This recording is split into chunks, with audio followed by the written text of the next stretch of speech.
ജിൻസി വർഗീസ് എന്നാണ്. ഇതെൻ്റെ ഹസ്ബൻഡ് ജിൻസ്.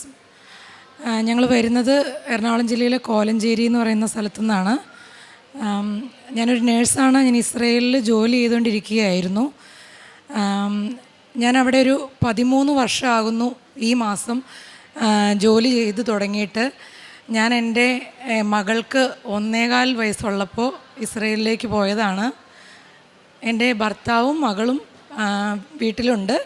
ഞാൻ അവിടെ ഒറ്റയ്ക്കാണ്. അപ്പോൾ ഒരു 2-3 വർഷമായിട്ട് ഞാനിങ്ങനെ വിചാരിക്കുന്നു, എനിക്ക്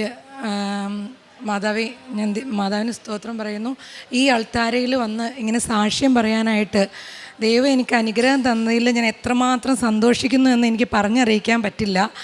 എനിക്കിങ്ങനെ വന്ന് നിൽക്കാൻ പറ്റിയതിൽ മാതാവിനും ഈശോയ്ക്കും 1000 സ്തുതി. ഞാൻ എൻ്റെ രണ്ടാമത്തെ മകൻ ജെറോൺ ജിൻസ്, അവനുണ്ടായത് ഇസ്രയേലിലാണ്. അവൻ ടെലവീവിലാണ് ഉണ്ടായത്. അവനിപ്പോൾ 2.5 വയസ്സുണ്ട്. അവനുണ്ടായി കഴിഞ്ഞപ്പോൾ 3.5 മാസം കഴിഞ്ഞ് കഴിയുമ്പോൾ അവനെ നാട്ടിലേക്ക് കൊണ്ടുവരണമായിരുന്നു ഇസ്രയേലിൻ്റെ നിയമപ്രകാരം. കാരണം നമ്മൾ 3.5 മാസത്തിൽ കൂടുതൽ അവിടെ ഉണ്ടായ കൊച്ചിനെ നിർത്താൻ പറ്റത്തില്ല. ജൂയിഷ് ആയിട്ടുള്ള ആളുകൾക്ക് മാത്രമേ അവിടെ സിറ്റിസൺഷിപ്പ് കൊടുക്കുകയുള്ളൂ. അപ്പോൾ എനിക്ക് മനസ്സിന് ഭയങ്കര വിഷമമായിരുന്നു. ദൈവമേ, ഞാൻ ഇത്രയും നാൾ എൻ്റെ മൂത്ത മകളെ എനിക്ക് വളർത്താൻ കഴിഞ്ഞില്ല. അപ്പോൾ എനിക്ക് ഒരു മകനുകൂടി ഉണ്ടായപ്പോൾ അവനെനിക്ക് എൻ്റെ ഒപ്പം നിർത്താൻ പറ്റുന്നില്ലല്ലോ. എൻ്റെ 2 കുട്ടികളെയും ഞാൻ മാറ്റി നിർത്തണമല്ലോ എന്നോർത്ത് ഞാൻ വിഷമിച്ചിരുന്നു. അത് കഴിഞ്ഞപ്പോൾ എൻ്റെ മനസ്സിൽ എനിക്ക് എങ്ങനെയെങ്കിലും വേറൊരു രാജ്യത്തേക്ക്, കുറച്ചുകൂടി നല്ലൊരു രാജ്യത്തേക്ക് എൻ്റെ കുടുംബമായിട്ട് പോകണം. അതെൻ്റെ മനസ്സിൽ അങ്ങനെ ഒരു ആഗ്രഹം കടന്നുകൂടി. എൻ്റെ സുഹൃത്തായ അനിത ഓസ്ട്രേലിയയിലുണ്ട്. അനിത എന്നോട് പറഞ്ഞു, നീ ഒന്ന് PT എക്സാം എഴുത്. ഞാൻ പറഞ്ഞു, എനിക്ക് കോൺഫിഡൻസ് ഇല്ല, ഞാൻ ഇംഗ്ലീഷൊന്നും എഴുതി കഴിഞ്ഞിട്ടുണ്ടെങ്കിൽ പാസ്സാവില്ല, എന്തിനാ വെറുതെ എഴുതി തോൽക്കുന്നത്, ഈ ധൈര്യമില്ലാത്ത ഞാൻ എങ്ങനെ എഴുതാനാ. അവളെന്നെ ഒരുപാട് നിർബന്ധിച്ചു, നീ ഒന്ന് എഴുതി നോക്ക്, ചിലപ്പോൾ ദൈവമായിട്ട് നിനക്ക് തന്നാലോ. ഞാൻ ഈ 12 വർഷമായിട്ട് അവിടെ അങ്ങനെ വലിയ വിശ്വാസത്തിലൊന്നും അല്ല ജീവിക്കുന്നത്. സ്ഥിരം ജോലി ചെയ്ത് പോകുന്നു. പിന്നെ ദൈവത്തോട് ഇങ്ങനെ ഡയറക്റ്റ് പറയും, ദൈവമേ രക്ഷിക്കണേ, കാത്തുകൊള്ളണേ, എല്ലാം ഓക്കെ ആക്കി തന്നെ. അങ്ങനെ ഒരു ഡയറക്റ്റ് കോൺവെർസേഷൻ മാത്രമാണ് എനിക്കും ദൈവത്തിനും ഇടയിലുണ്ടായിരുന്നുള്ളൂ.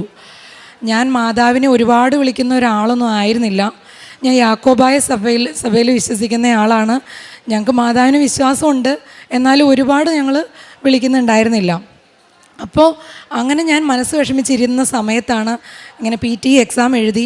എന്തോ ദൈവകൃപയാൽ ദൈവം എനിക്ക് ആ PT എക്സാമിന് സ്കോർ തന്നു. ഓസ്ട്രേലിയൻ സ്കോർ എനിക്ക് കിട്ടി. ഞാൻ അതിൽ വളരെ സന്തോഷിച്ചു. എനിക്ക് നല്ല കഴിവൊക്കെ ഉണ്ട്, എനിക്ക് ഇംഗ്ലീഷൊക്കെ അപ്പോൾ അറിയാം, ഇതിൽ ഇത്തിരി നേരത്തെ എഴുതാമായിരുന്നു എന്നൊക്കെ വിചാരിച്ചു. അങ്ങനെ വിചാരിച്ച് ഞാനൊരു ഇതിന് മുന്നോട്ട് ശ്രമിക്കുകയാണ്. അപ്പോൾ ഓസ്ട്രേലിയയുടെ ഇതിന് വേണ്ടിയിട്ട് ഞാൻ ഏജൻസികളൊക്കെ നോക്കി. വയസ്സ് 39 ആവാൻ പോകുന്നു. അപ്പോൾ എല്ലാവരും പറഞ്ഞു, നിങ്ങളിത് നേരത്തെ നോക്കേണ്ടതല്ലായിരുന്നോ, ഈ പ്രായത്തിലാണോ ഇപ്പോൾ നോക്കാൻ പോകുന്നത്, എങ്ങനെ വന്നാലും ഇത് ബുദ്ധിമുട്ടായിരിക്കും, ഒരു സ്റ്റഡി വിസയെങ്കിലും എടുത്ത് പോകാൻ പറ്റുമായിരുന്നു, നേരത്തെ ഒരു 35 വയസ്സിന് മുമ്പ് നോക്കിയായിരുന്നെങ്കിൽ. അപ്പം ഞാൻ വിചാരിച്ചു എൻ്റെ ആ ഒരു ആഗ്രഹവും തീർന്നു. അപ്പോൾ ഇനി ഇസ്രയേലിൽ ഒറ്റയ്ക്ക് തന്നെ കൊച്ചുങ്ങളെ മാറ്റി നിർത്തി മുന്നോട്ട് പോകുക എന്നുള്ളത് എളുപ്പമുള്ള കാര്യമല്ല. ഹസ്ബൻഡാണെങ്കിലും വളരെ ബുദ്ധിമുട്ടി ഒറ്റയ്ക്ക് പിള്ളേരെ ഹാൻഡിൽ ചെയ്ത്. അപ്പോൾ അദ്ദേഹം പറഞ്ഞു, എങ്ങനെയെങ്കിലും ട്രൈ ചെയ്യണം, എന്താ ചെയ്യേണ്ടത്. അപ്പോഴാണ് എൻ്റെ ഒരു സുഹൃത്ത് ഷാൻഡി, എൻ്റെ വളരെ നല്ല സുഹൃത്താണ്. ആളുടെ മകളെ ഓസ്ട്രേലിയക്ക് വിടാൻ വേണ്ടിയിട്ട് ഇവിടെ ഉടമ്പടി എടുത്തു. അതെനിക്കറിയാമായിരുന്നു. കിട്ടുമെന്ന് പ്രതീക്ഷിച്ചതല്ല. വളരെ അത്ഭുതമായിട്ട് ലിസ്മി എന്ന് പറയുന്ന ഷാൻഡിയുടെ മകൾക്ക് ഇത് കിട്ടി. അതെന്നെ വളരെയധികം സ്വാധീനിച്ചു. കാരണം അവർക്ക് കിട്ടിയെങ്കിൽ ഒരു പക്ഷേ ഈ ദൈവത്തിന്, ഈ മാതാവിന് മാധ്യസ്ഥതയിൽ ഈശോയോട് ചോദിച്ച് എൻ്റെ ഈ നടക്കാത്ത കാര്യം ഒരുപക്ഷെ നടത്തിത്തരാൻ പറ്റുമായിരിക്കുമല്ലോ, ഞാനും ഒന്ന് നോക്കാം എന്ന് വിചാരിച്ചു. അപ്പോഴാണ് ഈ ജിൻസി എന്ന് പറയുന്ന എൻ്റെ ഒരു ഫ്രണ്ട് പറഞ്ഞു, പ്രിൻസ് ചേച്ചി ഞാൻ അങ്ങോട്ട് വരുന്നുണ്ടെന്ന് പറഞ്ഞു. അവൾ എൻ്റെ അടുത്ത് വന്നു. ഒരു ദിവസം പ്രാർത്ഥിച്ചിട്ട് എന്നോട് നെറ്റിയിൽ കൃപാസനത്തിലെ തൈലം നെറ്റിയിൽ തൂത്ത് പ്രാർത്ഥിച്ചിട്ട് എന്നോട് പറഞ്ഞു, ചേച്ചി കുറേ കാലമായില്ലേ ഇവിടെ, ചേച്ചി എങ്ങനെയെങ്കിലും ഫാമിലിയായിട്ട് ജീവിക്കാൻ നോക്കണം, ഒരുമിച്ച് കുട്ടികളൊത്ത് ജീവിക്കണം, ഇത്രയും കാലമായിട്ട് പിള്ളേരൊക്കെ ആയിട്ട് പിരിഞ്ഞ് നിൽക്കുകയല്ലേ എന്ന് പറഞ്ഞു. അപ്പോൾ ഇത് നടപടിയാവുന്ന കാര്യമാണെന്ന് അറിയില്ല ജിൻസി, എന്നാലും നീ പറഞ്ഞതല്ലേ, കൃപാസന മാതാവ് ചേച്ചിക്ക് ഇത് നടത്തിത്തരും. നടത്തി തന്നില്ലെങ്കിൽ അത് ഞാൻ പറയുകയാണ്, അങ്ങനെ ഒരു കാര്യം ഉണ്ടാവില്ല. എനിക്ക് അത്രയ്ക്ക് വിശ്വാസമുണ്ട് മാതാവിനെ, ചേച്ചി കണ്ടോയെന്ന് പറഞ്ഞു. അപ്പം ഞാൻ ജിൻസിയോട് പറഞ്ഞു, ജിൻസി എനിക്കിങ്ങനെ വലിയ വിശ്വാസമൊന്നും ഇല്ലാത്ത ആളാണ്, ഓക്കെ നോക്കാം എന്ന് പറഞ്ഞു. അപ്പോൾ ഞാൻ കൃപാസന മാതാവിനെക്കുറിച്ച് കേട്ടേക്കുന്നത് ആകെ ഏതോ ഒരാൾ വണ്ടിയുടെ വണ്ടി നിന്ന് പോയപ്പോൾ ഡീസലിന് പകരം അതിൽ പത്രം കീറിയിട്ടുന്നോ അങ്ങനെ എന്തൊക്കെയോ ഇങ്ങനെ ഒരു നെഗറ്റീവ് കമൻറ്റാണ് ഞാൻ കേട്ടേക്കണേ. എന്നെ സംബന്ധിച്ചിടത്തോളം ഇങ്ങനൊരു സ്ഥലം അതൊരു നല്ല സ്ഥലമാണോ എന്താണെന്നൊന്നും എനിക്കറിയില്ല. ഞാനത് അത്ര വലിയ കാര്യമായിട്ട് എടുത്തില്ലായിരുന്നു. 2 ദിവസം കഴിഞ്ഞു, ഞാൻ ഒരു സ്വപ്നം കണ്ടു. മാതാവിനെ പോലെ ഒരു സ്ത്രീ, മാതാവിനെ പോലെ തോന്നിക്കുന്ന ഒരു സ്ത്രീ, മാതാവാണെന്ന് എനിക്ക് വിശ്വസിക്കാൻ കഴിഞ്ഞില്ല. ഞാൻ കിടന്നുറങ്ങുമ്പോൾ എൻ്റെ തലക്കീപ്പാത്തുനിന്ന് ഇങ്ങനെ കാലിൻ്റെ സൈഡിലേക്ക് കട്ടിലിൻ്റെ സൈഡിലൂടെ പോവുകയാണ്. പോയിട്ട് എൻ്റെ നേരെ നോക്കിയിട്ട് ഇങ്ങനെ ഒന്ന് ചിരിച്ചിട്ട് എന്നോടിങ്ങനെ ചിരിച്ച് കാണിച്ചിട്ട് അങ്ങ് കയറിപ്പോയി. ആ മുറിയുടെ വാതിലിനകത്തോടെ കയറിപ്പോയി. ആ സെയിം ടൈമിൽ തന്നെ ഞാൻ കാണുന്നത് എൻ്റെ ചാച്ചൻ്റെ അപ്പൻ, അതായത് എൻ്റെ അപ്പച്ചൻ, ഒരു വർഷങ്ങൾക്ക് മുമ്പ് മരിച്ചുപോയ ആളാണ്, ഞാൻ കണ്ടിട്ടില്ല. എൻ്റെ അപ്പച്ചൻ എന്നോട് പറയുകയാണ്, പ്രിൻസി എല്ലാം ശരിയാകുമെന്ന്. അപ്പം ഞാൻ വിചാരിച്ചു, അപ്പച്ചൻ എന്നോട് എല്ലാം ശരിയാകുമെന്ന് പറയണമെന്നുണ്ടെങ്കിൽ അവിടെ എന്തോ ഉണ്ടല്ലോ, അപ്പോൾ അത് മാതാവ് തന്നെയാണ്. എനിക്ക് വിശ്വസിക്കാൻ കഴിഞ്ഞില്ല. ഞാൻ 2 ദിവസം ഇത് ആരോടും പറഞ്ഞില്ല, എൻ്റെ ഹസ്ബൻഡിനോടും പറഞ്ഞില്ല, വീട്ടിൽ ആരോടും പറഞ്ഞില്ല. അത് കഴിഞ്ഞപ്പോൾ എനിക്കിതിങ്ങനെ ചിന്തിച്ച് അടക്കി വെക്കാൻ പറ്റുന്നില്ല. അപ്പോൾ ഞാൻ ജിൻസീനെ വിളിച്ചു, ജിൻസി ഞാനൊരു സ്വപ്നം കണ്ടു, ഇങ്ങനെ ഒരു സ്ത്രീ, മാതാവിനെ പോലെ തോന്നിക്കുന്ന ഒരു സ്ത്രീ എൻ്റെ അടുത്തൂടെ ഇങ്ങനെ പോയി. ഞാനിങ്ങനെ അപ്പച്ചനെ സ്വപ്നം കണ്ടു, അപ്പച്ചൻ എന്നോട് എല്ലാം ശരിയാവൂന്ന് പറഞ്ഞു. വർഷങ്ങളായിട്ട് പിണങ്ങി നിൽക്കുന്ന അപ്പച്ചനാണെന്ന് എനിക്കറിയാം. ആ പിണക്കത്തിൻ്റെ കാരണം ഞാൻ നിങ്ങളോട് പറയാം. ഞാനിത് പറഞ്ഞു കഴിഞ്ഞപ്പോൾ ജിൻസി എന്നോട് പറഞ്ഞു, ചേച്ചി ഇത് മാതാവാണ്, ചേച്ചി വിചാരിക്കുന്ന കാര്യം മാതാവ് നടത്തിത്തരും, ഒന്ന് ട്രൈ ചെയ്ത് നോക്ക്. ചേച്ചി ഈ കൊല്ലം ഇവിടെ നിന്ന് പോകും, കുടുംബമായിട്ട് എങ്ങോടെങ്കിലും പോകും, കണ്ടോ എന്ന് പറഞ്ഞു. ജിൻസിയുടെ ആ വിശ്വാസം കണ്ടു കഴിഞ്ഞപ്പോൾ എനിക്ക് ശരിക്കും പറഞ്ഞു കഴിഞ്ഞാൽ അത്ഭുതം തോന്നി. അതുപോലെ തന്നെ ഇതിലെന്തോ ഉണ്ടല്ലോ എന്നുള്ള ഒരു ഉറപ്പും തോന്നി. അത് കഴിഞ്ഞിട്ട് ഞാൻ പിന്നെ ഈ ഉടമ്പടിയുടെ കാര്യങ്ങളൊക്കെ ജിൻസിയോട് ചോദിച്ച് മനസ്സിലാക്കി. അതുപോലെ തന്നെ എൻ്റെ ഫ്രണ്ട് ഷാൻഡിയുടെ കാര്യം ഞാൻ പറഞ്ഞല്ലോ, ഷാൻഡിയോടും ചോദിച്ചു, ഇങ്ങനെ കാര്യങ്ങളെല്ലാം മനസ്സിലാക്കി എന്ത് ചെയ്യണം എന്നൊക്കെ. ഞാൻ എന്നിട്ട് ഓൺലൈനായിട്ട് ഉടമ്പടി എടുത്തു. എന്നിട്ട് രാവിലെയും വൈകുന്നേരവും ഞാൻ പ്രാർത്ഥിക്കാൻ തുടങ്ങി. ബൈബിൾ 12 കൊല്ലത്തോളമായിട്ട് ആകെ ലീവിന് വരുമ്പോൾ മാത്രമാണ് ഞാൻ വായിക്കുകയുള്ളൂ. ആ ലീവിന് വരുമ്പോൾ മാത്രം വായിക്കുന്ന ഞാൻ ഫോണിനകത്ത് ബൈബിളിൻ്റെ ഇതെടുത്ത് ആപ്ലിക്കേഷൻ എടുത്ത് ബൈബിൾ എല്ലാ ദിവസവും മുടങ്ങാതെ വായിക്കാൻ തുടങ്ങി. അതുകൂടാതെ പണ്ട് +2 ടൈമിൽ ഒരു കഥയെഴുത്തിൽ എനിക്കൊരു 3rd പ്രൈസ് കിട്ടിയിട്ടുണ്ടായിരുന്നു. അത് +2 ടൈമിലാണ്. അതൊക്കെ ഞാൻ മറന്നു കിടന്ന കാര്യങ്ങളാണ്. അത് കഴിഞ്ഞപ്പോൾ എനിക്ക് തോന്നി, അച്ഛൻ പറഞ്ഞിട്ടുണ്ടല്ലോ എന്തെങ്കിലുമൊക്കെ വ്യത്യസ്തമായത് ചെയ്യണമെന്ന്. അപ്പോൾ ജോസഫ് അച്ഛൻ പറഞ്ഞ പോലെ തന്നെ എന്തെങ്കിലും എന്നെക്കൊണ്ട് പറ്റുന്ന ഒരു വ്യത്യസ്തത ഞാൻ ചെയ്യാമെന്ന് വിചാരിച്ചു. അപ്പോൾ എനിക്ക് തോന്നിയത്, ഞാനൊരു പാട്ട് എഴുതാം. എനിക്ക് പാട്ട് പാടാൻ അറിയില്ല, എൻ്റെ ശബ്ദം അത്ര മോശമാണെന്ന് എനിക്കറിയാം, പക്ഷേ എഴുതാലോ. മാതാവ് മാത്രമല്ലേ, ഈശോയും അല്ലേ കേൾക്കുന്നുള്ളൂ, വേറെ ആരും കേൾക്കുന്നില്ലല്ലോ. അപ്പം ഞാനത് ഒരു പാട്ട് പോലെ എഴുതി. ഞാൻ പാട്ട് പാടുന്നില്ല, സമയമില്ല, അതുകൊണ്ട് ഞാൻ അങ്ങനെ എഴുതി ഒരു 5-8 ലൈനുള്ളൊരു പാട്ട്. ആ പാട്ട് എഴുതി കഴിഞ്ഞപ്പോൾ ഞാൻ എല്ലാ ദിവസവും ആ പാട്ട് പാടി പ്രാർത്ഥിക്കാൻ തുടങ്ങി. അത് കഴിഞ്ഞപ്പോൾ ഒരാഴ്ച കഴിഞ്ഞു. ഞാൻ എൻ്റെ പേപ്പേഴ്സ്, ന്യൂസിലാൻഡിൻ്റെ പേപ്പേഴ്സ് ഏജൻസിയോട് സംസാരിച്ചു. അത് സബ്മിറ്റ് ചെയ്യാനായിട്ടുള്ള എല്ലാ കാര്യങ്ങളും റെഡിയാക്കി. അപ്പോഴാണ് മനസ്സിലാവുന്നത്, 2008 എനിക്ക് നേഴ്സിങ്ങിൻ്റെ എക്സ്പീരിയൻസ് ബോംബെയിലുണ്ടായിരുന്ന 1 ഇയറിൻ്റെ എക്സ്പീരിയൻസിൻ്റെ പേപ്പേഴ്സ്, എൻ്റെ സാലറി ട്രാൻസാക്ഷൻ നടത്തിയ പേപ്പേഴ്സ് പ്രൂഫ് കൊടുത്താൽ മാത്രമാണ് എൻ്റെ എക്സ്പീരിയൻസിന് ഒരു സ്ട്രോങ് ഇതാവുള്ളൂ എന്ന്. അപ്പം ഞാനത് ആ പേപ്പേഴ്സിന് വേണ്ടിയിട്ട് ബോംബെയിലുള്ള ബാങ്കിൽ വിളിച്ച് കോൺടാക്റ്റ് ചെയ്തു. ബാങ്ക് മാനേജർ എടുത്തു. ഞാൻ കാര്യങ്ങൾ പറഞ്ഞു. അദ്ദേഹം അത് ശ്രദ്ധിച്ചു പോലുമില്ല. ഓക്കെ നോക്കാമെന്നൊക്കെ പറഞ്ഞു. അത് കഴിഞ്ഞ് പല രീതിയിലും ഞാൻ ട്രൈ ചെയ്തു, മെയിൽ അയച്ചു, എല്ലാം ചെയ്തു. അങ്ങനെ സമയം ഒരുപാട് പോയായിരുന്നു. അപ്പോൾ ഇത് വേണ്ട എന്ന് വിചാരിച്ചിരുന്ന ഞാൻ ഇത് വീണ്ടും ഈ ഉടമ്പടി എടുത്തതിന് ശേഷം ഈ ധൈര്യം കിട്ടിയതുകൊണ്ട് എൻ്റെ ഭർത്താവിനോട് പറഞ്ഞു, ഒന്ന് നാട്ടിലെ ബാങ്കിൽ ചോദിച്ചു നോക്കൂ, ചിലപ്പോൾ അവർക്ക് എന്തെങ്കിലും ചെയ്യാൻ പറ്റിയെങ്കിലോ, മാതാവ് നമുക്ക് ചെയ്തു തന്നാലോ. അപ്പോൾ അദ്ദേഹം ബാങ്കിൽ ചെന്ന് സംസാരിച്ചു. ആ മാനേജർ ദൈവത്തിൻ്റെ കൃപയാൽ, ഈ ഉടമ്പടിയുടെ ശക്തിയാൽ എനിക്ക് നടക്കില്ല എന്ന് പറഞ്ഞ ആ സാലറി ട്രാൻസാക്ഷൻ പേപ്പേഴ്സ് 2008 24 മണിക്കൂറിനകം എനിക്ക് എടുത്തു തന്നു. ആ പേപ്പർ കിട്ടി. എനിക്ക് ഉറപ്പായി എനിക്കിത് ദൈവം നടത്തി തരുമായിരിക്കും. അപ്പം ഞാൻ വീണ്ടും പ്രാർത്ഥിച്ചു, മുന്നോട്ട് ഒട്ടും കൈവിടാതെ പോവുകയാണ്. എൻ്റെ ഭർത്താവിനോട് പറഞ്ഞു, നിങ്ങൾ പ്രാർത്ഥിക്കണം. കൊച്ചുങ്ങളോടും പറഞ്ഞു, നിങ്ങൾ ഒരുമിച്ചിരുന്ന് പ്രാർത്ഥിക്കണം. നമുക്ക് ഈ ഉടമ്പടിയിൽ മുന്നോട്ട് പോകാം.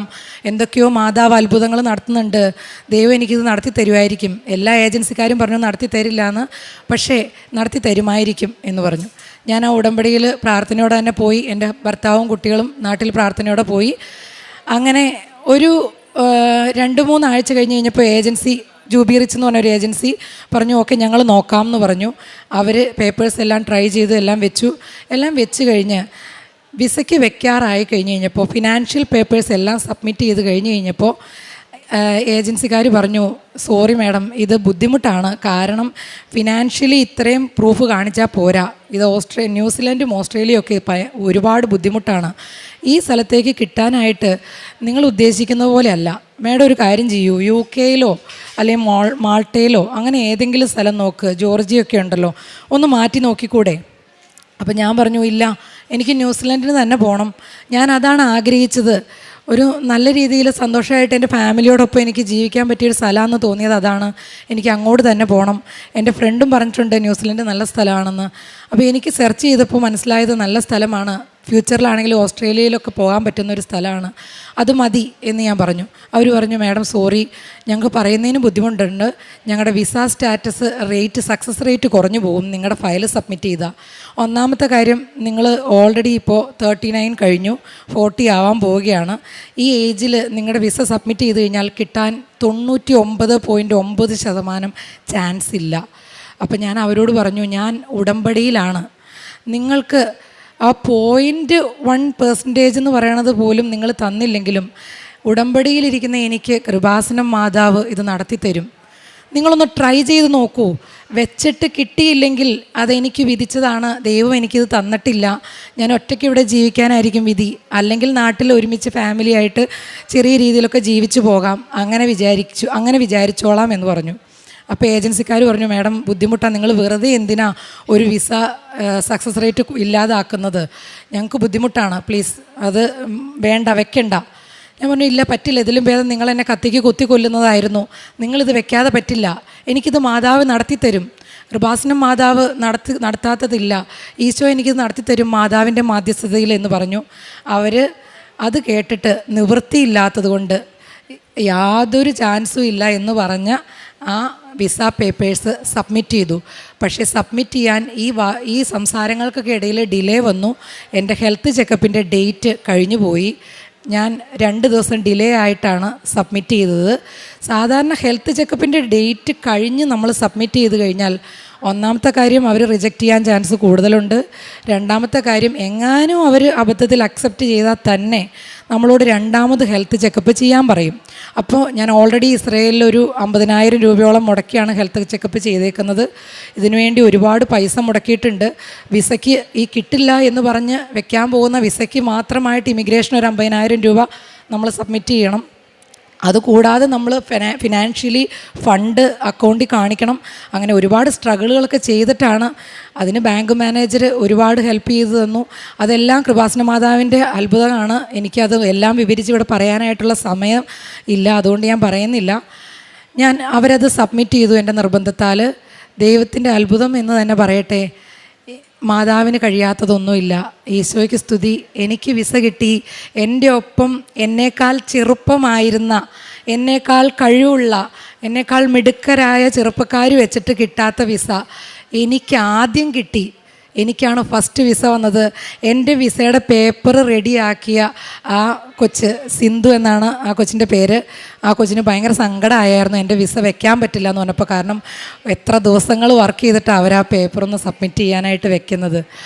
ആ വിസ കിട്ടി എന്നറിഞ്ഞപ്പോൾ അവരെല്ലാം കരഞ്ഞു. ആ ഏജൻസിയിലുണ്ടായിരുന്ന ആളുകൾ മൊത്തം കൃപാസന മാതാവിൻ്റെ ശക്തി എന്താണെന്ന് അറിഞ്ഞു. ഈശോയുടെ ശക്തി എന്താണെന്ന് അവരറിഞ്ഞു.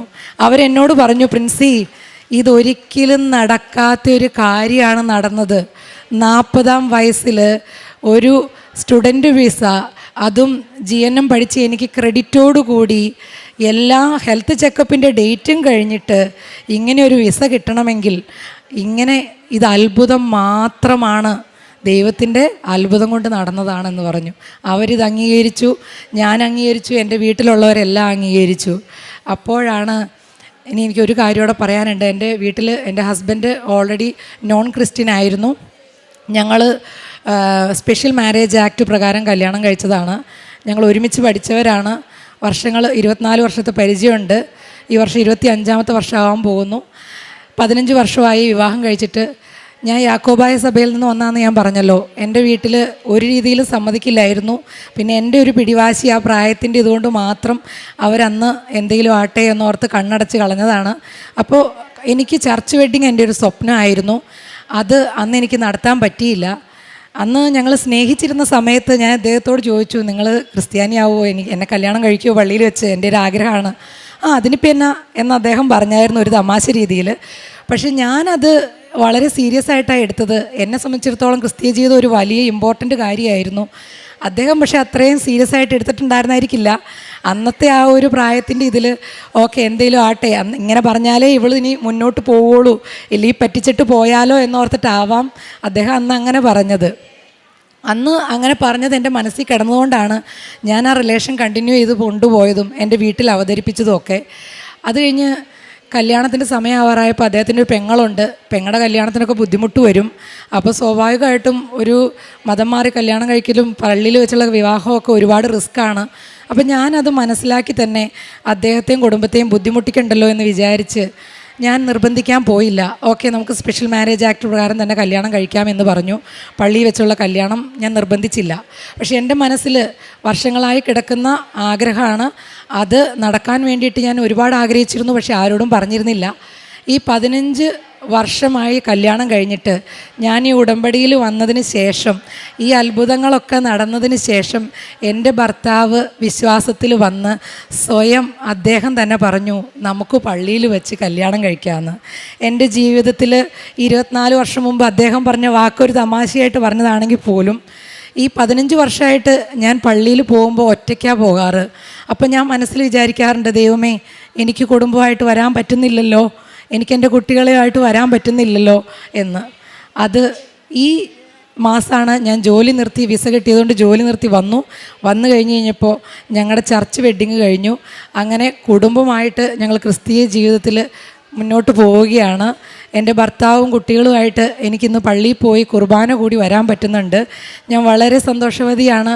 മാതാവിന് എത്ര സ്തുതി പറഞ്ഞാലും ഈശോയ്ക്ക് എത്ര സ്തുതി പറഞ്ഞാലും എനിക്ക് മതിയാവില്ല. എനിക്കിങ്ങനെ ഒരു അവസരം തന്നതിന് ഞാൻ ദൈവത്തിന് നന്ദി പറയുകയാണ്. പിന്നെ ഞാൻ ഈ യുദ്ധത്തിൻ്റെ സമയത്ത് അവിടെ നിന്ന് പോരാൻ പറ്റാതെ തങ്ങിക്കിടന്നേനെ. പക്ഷേ അതും മാതാവിൻ്റെ അത്ഭുതം എന്ന് പറയാലോ. ഞാൻ നോക്കിക്കൊണ്ടിരുന്ന എൻ്റെ പേഷ്യൻ്റ് ഞാനുമായിട്ട് വളരെ അറ്റാച്ച്ഡാണ്. ഞാൻ 12 വർഷമായി, ഇപ്പോൾ 13 വർഷം ആവാറാകുന്നു അവിടെ ജോലി ചെയ്യുന്നു. അതിൽ 9.5 വർഷമായിട്ട് ഞാൻ സെയിം പേഷ്യൻ്റിനെയാണ് നോക്കുന്നത്. ആ അമ്മച്ചിക്ക് എന്നെ ഭയങ്കര കാര്യമാണ്. അമ്മച്ചി എന്നോട് പറയും, പ്രിൻസി നീ പോയാൽ ഞാൻ മരിച്ചു പോകും. ഒരു പ്രാവശ്യം ഹാർട്ട് അറ്റാക്ക് ഉണ്ടായ ആളാണ് ഞാനൊരു ലീവിന് വന്നപ്പോൾ. അപ്പോൾ എനിക്ക് ഭയങ്കര വിഷമമായിരുന്നു. ഇവർ ഇട്ടിട്ട് വേറൊരു രാജ്യത്തോട്ട് പോകുമ്പോൾ അവർക്ക് എന്തെങ്കിലും സംഭവിച്ചു പോയാലോ എന്ന് എൻ്റെ മനസ്സിൽ ഒരു വളരെ വേദനയുണ്ടായിരുന്നു. അപ്പം ഞാൻ അതുകൊണ്ട് തന്നെ എൻ്റെ ഈ കുടുംബമായിട്ട് ഒരുമിച്ചുള്ള ജീവിതം തള്ളി വെച്ചു. അവർക്ക് 86 വയസ്സുണ്ട്, എന്നാലും ഞാൻ തള്ളി വെച്ചു. ഇവരെ ഞാൻ പോകുമ്പോൾ മരിച്ചു പോകുന്നത് എനിക്ക് സഹിക്കാൻ പറ്റില്ല. കാരണം അവരെന്നെ അതുപോലെ ഒരു അമ്മയെ ഒരമ്മ നോക്കുന്ന പോലെയാണ് അവരെന്നെ നോക്കിക്കൊണ്ടിരുന്നത്. എനിക്കൊരു പനി വന്നാൽ ഞാൻ അവരെ ഹെൽപ്പ് ചെയ്യുന്നതിന് പകരം അവരെനിക്ക് കട്ടൻ ചായ ഇട്ട് തരുമായിരുന്നു. അത്രയ്ക്ക് സ്നേഹമുള്ള ഒരു ജൂയിഷ് സ്ത്രീയാണ് അവർ. എൻ്റെ 2ാമത്തെ കൊച്ചുണ്ടായി കഴിഞ്ഞപ്പോൾ ഞാൻ പറഞ്ഞില്ലേ, എൻ്റെ മോനെ കൊണ്ടുവന്ന് വിടാനായിട്ട് ഞാൻ നാട്ടിലേക്ക് വന്നപ്പോൾ ആ ജൂയിഷ് അമ്മച്ചി എന്നോട് പറഞ്ഞു, നീ ഒറ്റയ്ക്ക് പോകണ്ട, നിനക്ക് കൊച്ചിനെ ഒറ്റയ്ക്ക് വിമാനത്തിൽ ഹാൻഡിൽ ചെയ്യാൻ പറ്റത്തില്ല, അതുകൊണ്ട് ഞാനും നിൻ്റെ കൂടെ വരാമെന്ന്. 40 വർഷമായിട്ട് ഫ്ലൈറ്റിൽ കയറാത്ത അമ്മച്ചി വീൽ ചെയറിൽ നടക്കുന്ന, പെരയ്ക്കകത്ത് വീടിൻ്റെ അകത്ത് വടി കുത്തി വോക്കറിൽ മാത്രം എൻ്റെ ഹെൽപ്പോട് കൂടി നടക്കുന്ന ആ അമ്മച്ചി 86-ാം വയസ്സിൽ എൻ്റെ കൂടെ ഫ്ലൈറ്റിൽ കയറി നാട്ടിൽ വന്നു. എൻ്റെ വീട്ടിൽ ഒരാഴ്ച നിന്നു.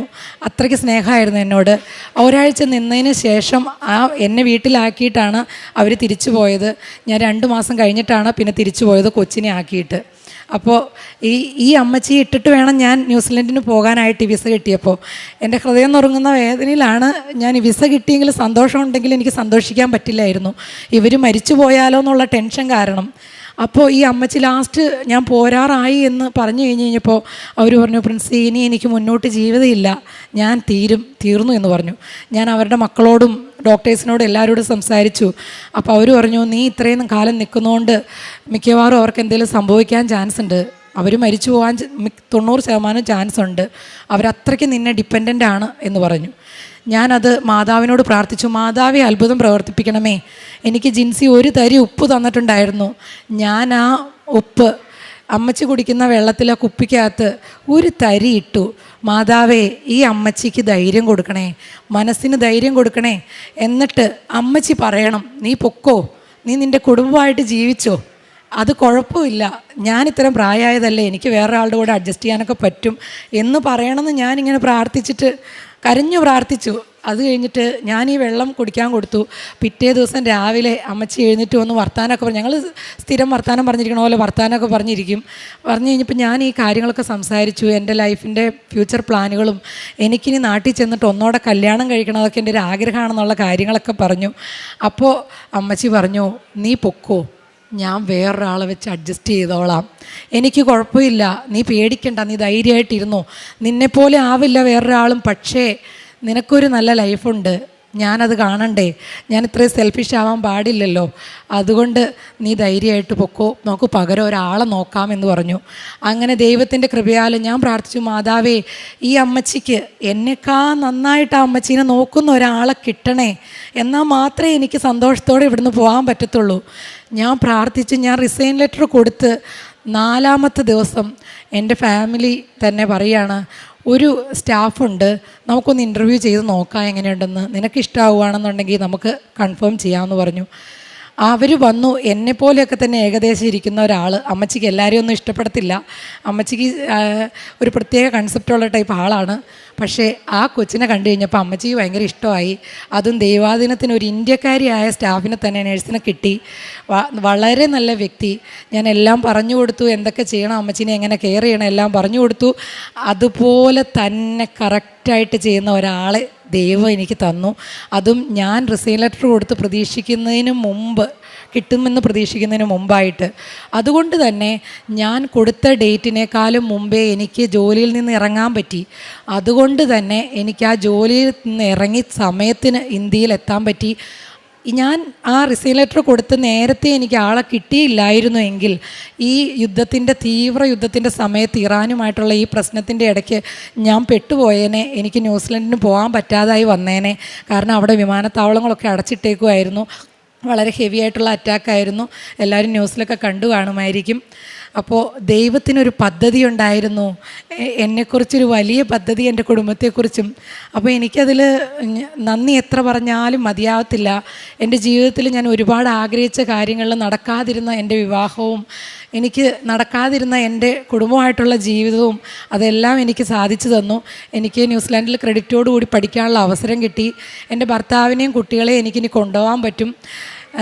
ദൈവത്തിന് ഞാൻ ഒരുപാട് നന്ദി പറയുന്നു. പിന്നെ പ്രേക്ഷിത പ്രവർത്തനമായിട്ട് ചെയ്തുകൊണ്ടിരുന്നത്, എനിക്ക് ഒരുപാട് പുറത്തു പോയി ഒന്നും ചെയ്യാൻ പറ്റത്തില്ല, കാരണം ഞാനൊരു സിംഗിൾ പേഷ്യൻ്റ് നോക്കുന്നതാണ്. അതുകൊണ്ട് ഞാൻ ഓൾറെഡി പൈസ കൊടുത്ത് പാവങ്ങളായിട്ടുള്ള ആളുകൾക്ക്, ധനസഹായം വേണ്ട ആളുകൾക്ക് പൈസ കൊടുത്ത് സഹായിക്കുമായിരുന്നു. അതുപോലെ ഭർത്താവാണെന്നുണ്ടെങ്കിൽ നാട്ടിൽ ഓൾഡ് ഏജ് ഹോമിൽ ഫുഡ് ഉണ്ടാക്കി കൊടുക്കുകയും പിന്നെ പാവപ്പെട്ട ആളുകൾക്ക് ഹെൽപ്പ് ചെയ്യുകയൊക്കെ ചെയ്തിട്ടുണ്ട്. പിന്നെ കൃപാസനം പത്രം ഞങ്ങൾ അദ്ദേഹം ഉടമ്പടി എടുത്തു ഈ വിശ്വാസത്തിൽ വന്നതിന് ശേഷം. അതിനുശേഷം കൃപാസനം പത്രം എല്ലാവർക്കും കൊടുക്കാൻ തുടങ്ങി. ഞാനാണെങ്കിൽ എനിക്ക് പറ്റുന്ന പോലെ ഷെയർ ചെയ്യാനായിട്ട് ഓൺലൈൻ വഴി എൻ്റെ അച്ഛൻ്റെ ധ്യാനങ്ങളും അതുപോലെ എല്ലാ കാര്യങ്ങളും ഷെയർ ചെയ്യാൻ തുടങ്ങി. അങ്ങനെ ദൈവവിശ്വാസത്തിൽ എൻ്റെ കുടുംബം നല്ല രീതിയിൽ പോവുകയാണ്. ഞങ്ങൾ ഒരുപാട് സന്തോഷത്തിലാണ് ഇന്ന് ക്രിസ്തീയ ജീവിതത്തിൽ എൻ്റെ കുടുംബത്തിനെ മുന്നോട്ട് നയിച്ചതിൽ. ദൈവത്തിന് നന്ദി പറയുന്നു. മാതാവിന് കുർബാനയും കുമ്പസാരവും ഒക്കെ ഉണ്ട്. എല്ലാ രീതിയിലും ക്രിസ്തീയ ജീവിതത്തിലാണ് ഞങ്ങളിപ്പോൾ പോകുന്നത്. 84-ാം സങ്കീർത്തനം 5-ാം 4-ഉം 5-ഉം തിരുവചനം പറയുന്നു, എന്നേക്കും അങ്ങയെ സ്തുതിച്ചുകൊണ്ട് അങ്ങയുടെ ഭവനത്തിൽ വസിക്കുന്നവർ ഭാഗ്യവാന്മാർ. അങ്ങയിൽ ശക്തി കണ്ടെത്തിയവർ ഭാഗ്യവാന്മാർ. അവരുടെ ഹൃദയത്തിൽ സിയോനിലേക്കുള്ള രാജവീഥികളുണ്ട്. പരിശുദ്ധ അമ്മയിലൂടെ മാധ്യസ്ഥതയിലൂടെ ഈശോയുമായി ഉടമ്പടി ചെയ്ത 2 പേരാണ് പ്രിൻസിയും ജെൻസും. ഇന്ന് നമ്മോട് അവരുടെ പ്രത്യക്ഷീകരണ സാക്ഷ്യം പങ്കുവച്ചത്. ജീവിതത്തിലുടനീളം പരിശുദ്ധ അമ്മ വളരെ മുൻപ് തന്നെ പ്രിൻസിയെ പരിപാലിച്ചിരുന്നു എന്ന് ഈ സാക്ഷ്യത്തിലൂടെ നമുക്ക് വ്യക്തമാക്കാം. അവരെ കൂട്ടിയോജിപ്പിക്കുകയും വലിയ വിവാഹമെന്ന കൂദാശയിൽ മറ്റാർക്കും ഒഴിച്ച് അകറ്റാനാവാത്ത ഒരു നല്ല ദൈവസ്നേഹത്തിൽ അവരെ കൂട്ടിയുറപ്പിച്ചു എന്നാണ് ഈ സാക്ഷ്യത്തിലൂടെ നമുക്ക് മനസ്സിലാകുന്നത്.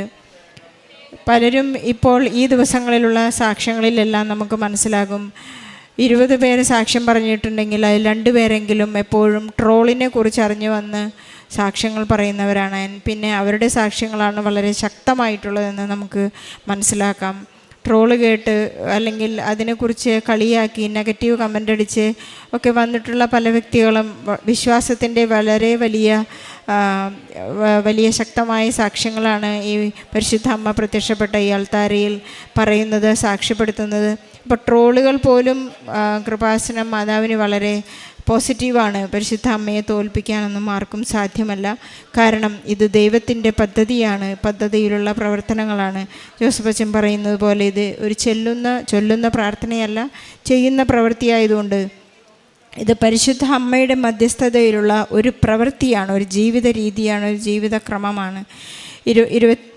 11 വർഷമായിട്ട് ഇസ്രായേലിൽ കണ്ടിന്യൂസായി ജീവിച്ച ഈ മകൾ ഒരു സുഹൃത്ത് വഴിയായിട്ടാണ് കൃപാസനത്തിലേക്ക് കടന്നു വരുന്നത്. നമുക്കെല്ലാവർക്കും ഒരു സുഹൃത്തോ അല്ലെങ്കിൽ ആരെങ്കിലും ഒരു കൃപാസനം പത്രമോ ഒരല്പം വിശുദ്ധ ഉപ്പോ ഇവിടുത്തെ വിശുദ്ധ തൈലമോ എന്തെങ്കിലുമൊക്കെ നമ്മുടെ ജീവിതത്തിലേക്ക് കടന്നു വന്നിട്ടുണ്ടാവും പരിശുദ്ധ അമ്മയുടെ മാധ്യസ്ഥമായിട്ട്. അങ്ങനെ ഈ മകൾ വളർന്ന് വളരെ അമ്മയുടെ വലിയ ഒരു സ്നേഹത്തിൻ്റെ പാത്രമായി തീർന്നു. പരിശുദ്ധ അമ്മയെക്കുറിച്ചുള്ള ഒരു ടൈറ്റിലാണ് ലുത്തിനെ, സ്നേഹത്തിൻ്റെ പാത്രമേ. പരിശുദ്ധ അമ്മയെപ്പോലെ നമുക്ക് പരിശുദ്ധ അമ്മയോട് ചേർന്ന് നിൽക്കാൻ ആ ഒരു വലിയ അവസരം നമുക്ക് നൽകിയാണ് കൃപാസനം കുടുംബാംഗമാകുന്നതിലൂടെ. നമുക്ക് ഈശോയ്ക്കും പരിശുദ്ധ അമ്മയ്ക്കും നന്ദി പറയാം. നാം ഉടമ്പടി എടുത്തു കഴിയുമ്പോൾ നമ്മുടെ എല്ലാ മൈന്യൂട്ട് കാര്യങ്ങളും, വർഷങ്ങളായിട്ട് നമുക്ക് നഷ്ടപ്പെട്ട ഡോക്യുമെൻറ്റുകളെല്ലാം നമുക്ക് തിരിച്ചു കിട്ടുന്നു. 2008 ഈ സഹോദരിക്ക് നഷ്ടപ്പെട്ട ഒരു ബാങ്ക് ട്രാൻസാക്ഷൻ 24 മണിക്കൂറിനുള്ളിലാണ് സമയച്ചുരുക്കത്തിൻ്റെ അമ്മ ഈ സഹോദരിക്ക് പ്രാപിച്ചു കൊടുത്തതെന്ന് പറയുന്നു. പരിശുദ്ധ അമ്മയുടെ മധ്യസ്ഥതയിൽ കാനായിലെ കല്യാണ വിരുന്നിൽ 6 ഭരണി വീഞ്ഞുണ്ടാക്കാൻ ഒരൊറ്റ നിമിഷമേ ഉണ്ടായുള്ളൂ. ദൈവനാമം മഹത്വപ്പെടട്ടെ എന്ന് അവൻ പറയുന്നത് പോലെ ചെയ്യുക എന്ന് പരിശുദ്ധ അമ്മ പറയുന്ന സമയം കൊണ്ട് ഒരു വിവാഹ വിരുന്നിൻ്റെ മാനക്കേട്, അപമാനം നീക്കിക്കളഞ്ഞ പരിശുദ്ധ അമ്മയാണ് നമ്മുടെ ഏറ്റവും വലിയ തുണയായിട്ടുള്ളത്.